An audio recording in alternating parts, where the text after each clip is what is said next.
গতকাল লন্ডন থেকে সিঙ্গাপুর যাওয়ার পথে আন্দামান সাগর অতিক্রম করে থাইল্যান্ডের আকাশসীমায় প্রবেশের মুখে মাঝ আকাশে তীব্র বাতাসের কবলে পড়ে সিঙ্গাপুর এয়ারলাইন্সের SQ321 ফ্লাইট। থাই আকাশসীমায় থাকাকালীন মাত্র 5 মিনিটের মধ্যে 37,000 ফুট উচ্চতা থেকে তীব্র গতিতে 31,000 ফুটে নেমে আসে বিমানটি। উপায়ন্তর না দেখে ব্যাংককের সুবর্ণভূমি বিমানবন্দরে জরুরি অবতরণে বাধ্য হয় সেটি। মাঝ আকাশে বিমানটি হঠাৎ করেই কাত হতে শুরু করে।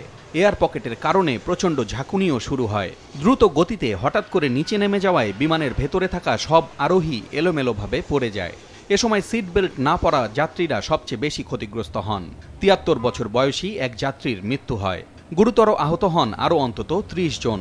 নিহত ব্যক্তি ব্রিটিশ নাগরিক বলে নিশ্চিত করেছে কর্তৃপক্ষ।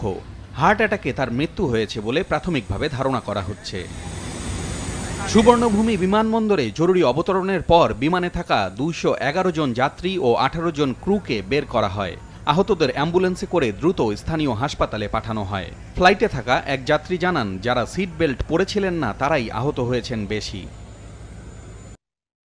বিমানটি হঠাৎ করেই কাত হতে থাকে। ঠিক কি ঘটেছে আমি সেটা জানার চেষ্টা করছিলাম। এর পরপরই অত্যন্ত নাটকীয়ভাবে বিমানটি নিচে নেমে যায়।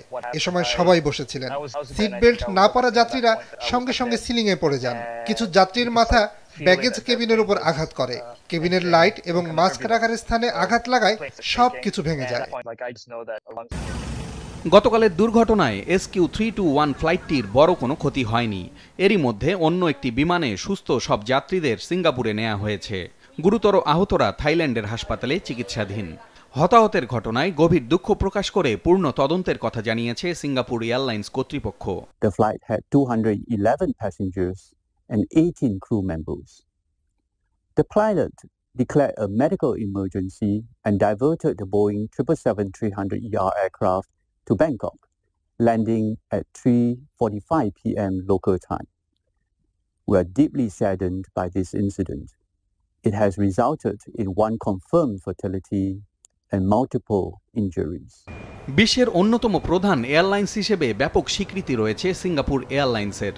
সাম্প্রতিক বছরগুলোতে এই এয়ারলাইন্সের কোনো বিমানের বড় ধরনের দুর্ঘটনার রেকর্ডও নেই।